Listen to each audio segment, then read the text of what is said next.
Précarisation.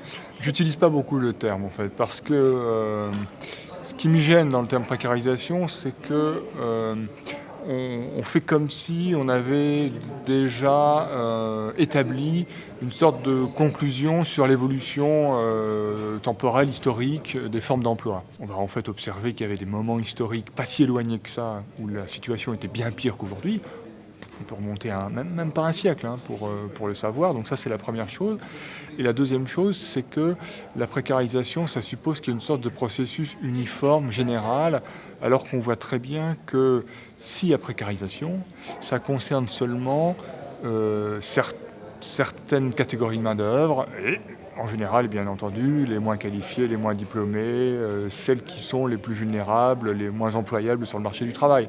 Donc il n'y a pas une précarisation comme évolution générale. Il y a un concept qui est clair, c'est le concept de précarisation. Là, en termes juridiques ou en termes sociologiques, on sait ce que ça signifie.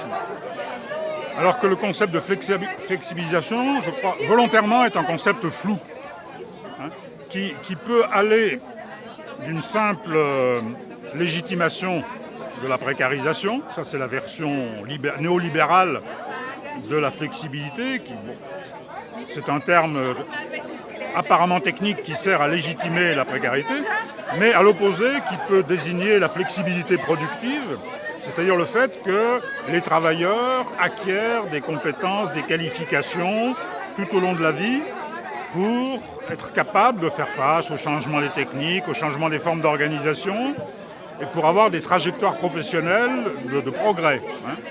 Donc tout l'intérêt, effectivement, c'est de maintenir l'ambiguïté sur le sens de cette notion, de façon à essayer de la rendre socialement acceptable. O mercado de trabalho per si já é flexível, tá certo? Quando se fala em flexibilização, o que é? Perda de controle ou de regulação pública, isso é, seja do sindicato, seja das instituições estatais ou não, sobre o contrato de trabalho.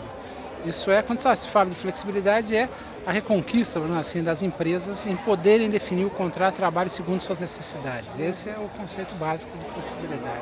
On note des évolutions difficiles à interpréter autour du thème de la flexisécurité, c'est-à-dire combiner la mobilité, l'adaptabilité des travailleurs avec des garanties de sécurité pour l'emploi. L'État ou les entreprises offrant des garanties de sécurité, les syndicats acceptant plus de mobilité.